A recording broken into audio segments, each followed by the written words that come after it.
There's a YouTube channel I'm a big fan of, Low Res Wonder Bread. Weird name, I know, but he's got a movie review podcast that's a lot of fun. Very uncensored and very fringe internet sense of humor. It's just a couple of friends who legitimately like movies and don't hold their tongues around each other. They're funny, have good taste in films, but as it so happens, they also make very good movies.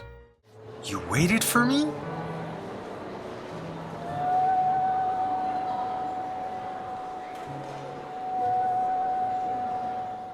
Mass State Lottery caught my eye when the first trailer dropped back in 2022.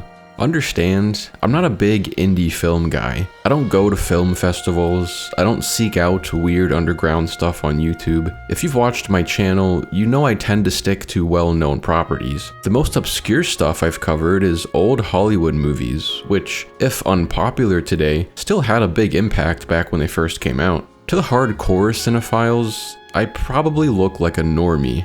I don't typically experiment with independent films, but after seeing the trailer, I was chomping at the bit to see Mass State Lottery.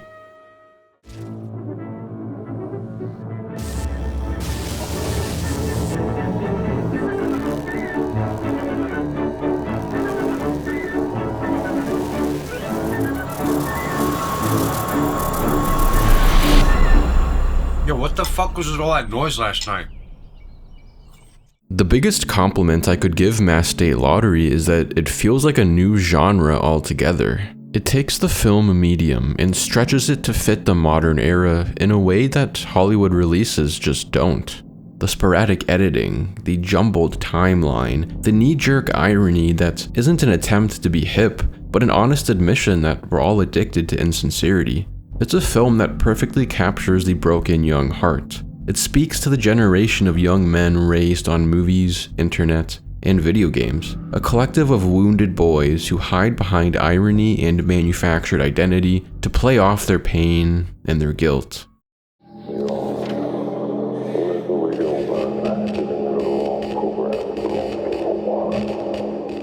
Some movies are timeless, fitting for all people of all ages. I'm not sure that Mass State Lottery will be so timeless. It surely won't make a lick of sense to your grandparents, and depending on where the world goes these next few decades, it might not even make sense to your children or grandchildren. It will make sense to a specific subset of people, one age range of men who experienced life in a particularly disturbed and unideal way. Men who didn't have fathers around to teach them right from wrong, who were left to their bedrooms and their computer monitors. Men who were raised by fictional characters and have so completely adopted made-up personas that they barely see themselves in the mirror anymore. Depending on who you are, you'll either adore or abhor this movie. I'm 20 years old, I was raised by my computer, and I did not properly socialize in my formative years. Through my eyes, Mass State Lottery is a masterpiece. I love it. And if your experience in life is anything like mine, then you'll love it too.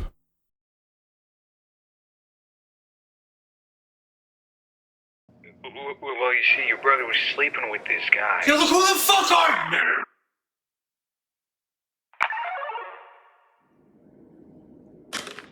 On the surface, Mass State Lottery follows a very familiar beat. A witty private investigator by the name of Richard Rathke looks into a series of disappearances that seemingly link back to one perpetrator, the so-called Charles River Killer, a mysterious murderer who has been targeting the young men of Massachusetts for years, all while evading capture. With what little information he has, Rathke must track down the infamous perpetrator and put a stop to his streak of terror, if not for the sake of justice, then for the sake of his puny bank account.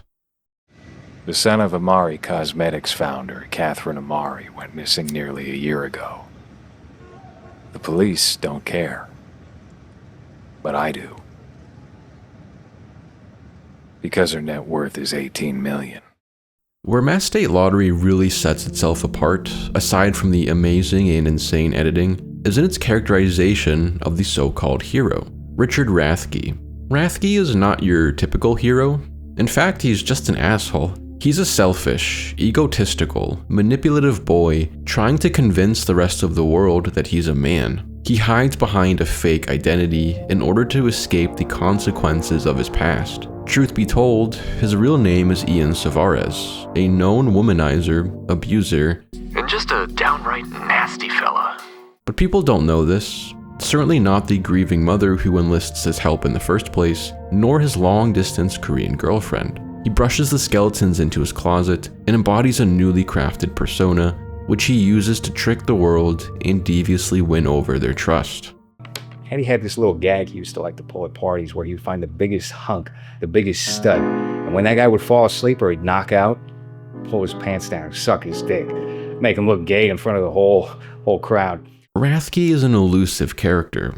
It's hard to pin him down as anything. The way he conducts himself, it's as though there's nobody on the inside to begin with. And all that spills forth is a deluge of movie-inspired quips and internet-induced irony. He adopts an identity derived from movies and video games because his genuine character is far too scary and irredeemable to confront and reconcile. He's perfected the game of pretend. One of my favorite moments is when Rathke's older business partner asks him, "What the fuck makes you think someone like you could be a detective?" I know what you're thinking, punk.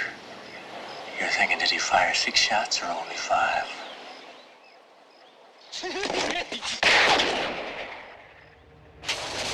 We have our answer. As is said of Mickey and Mallory in Natural Born Killers, Rathke is a victim of too much TV.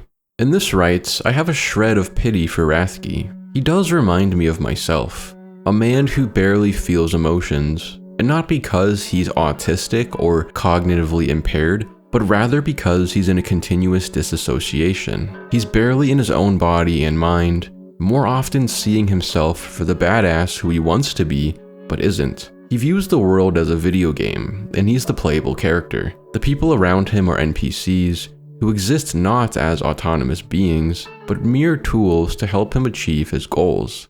Look, I understand that this might not seem that different from what I do any other night of the week, but I don't like the idea of intentionally sabotaging a client.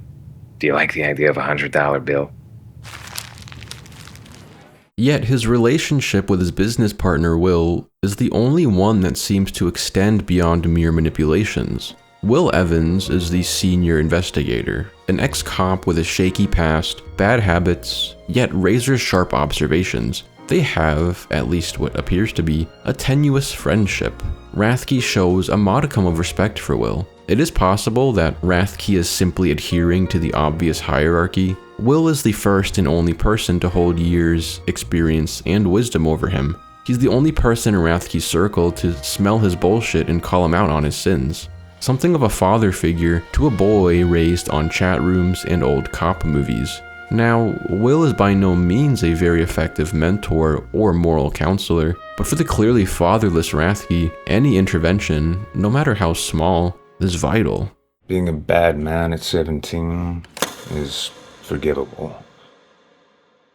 Being a bad man at 27? That means that in your soul, you can't be cured. So, where do you think you're at now? It's mentioned that the murder victims Rathke is trailing behind all share a handful of common characteristics. Young, white, male, athletic, emotionally disturbed, and it's heavily implied they are all estranged, to varying degrees, from their fathers. As is Rathke, I assume. As he sinks deeper into his investigation, he links the victims all back to a government-funded pharmaceutical operation, which had been using the men as guinea pigs for a new experimental prescription drug. When the men reached the end of their trial period, or the prescription showed signs of causing further disturbance in them, they would suddenly disappear. Without spoiling too much, I'll just say this is all somehow related to the infamous Charles River killer. I said I love you. Stop. That's weird.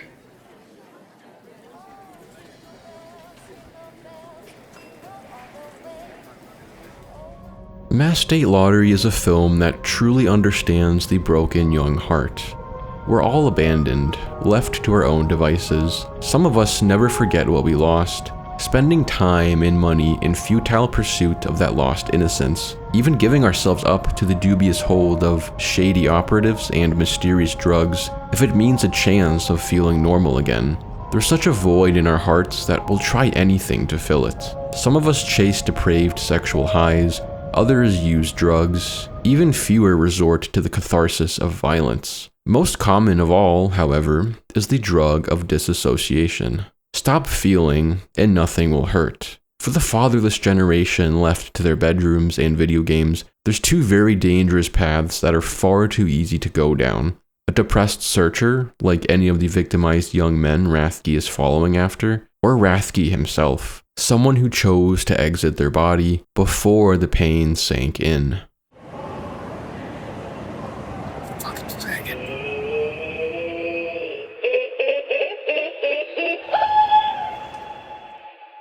In this post-internet era, where pretty much all of us under the age of 30 grew up with our noses buried in screens, sincerity feels foreign. We can't hold a serious moment. Everything is a joke. Nothing is devastating enough to wipe the glaze out of our eyes and get us to feel. Rathke is a common story these days, an emotionally unattuned narcissist. He isn't incapable of empathy or feeling some sort of deeper kinship with others, but those emotions are barely present, and even when they are there, he doesn't live in them for very long.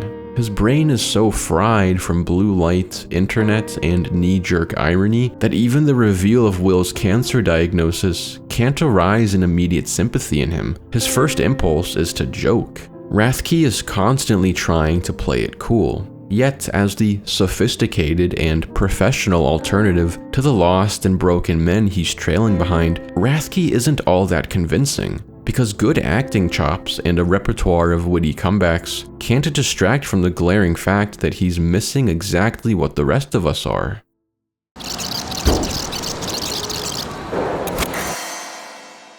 Jesus. Mass State Lottery is not a very uplifting film, but that's not to say it's without artistic merit. In fact, this film made me more excited than anything I've watched in the past year. Not because I felt optimistic about the state of the world afterward, but rather because I felt relieved that somebody was finally being honest about the world's regrettable state. Our young men are dazed and confused, hollowed out and incomplete, like a liquid taking the shape of any container. In its unique and stylish way, Mass State Lottery depicts two remarkably easy routes for today's troubled men. Either a dead, prescription-addled victim of a predatory pharmaceutical company, or a highly disassociated jerk with delusions of grandeur. You can die chasing what you never had, or kill your emotions so strongly that you become a vessel for what you watch. Just a husk filled with movie men. And is that really a better life? Rathke thinks himself different than the victims he's trailing behind, but in truth, he's just the same. Only where they are honest about who they are, or what they are sorely missing in themselves, even going on medication to try and find it, Rathke lies to himself all day, every day. And it's scary how much I can relate to his lie. So, where do you think you're at now? Honestly, I think I'm a great guy.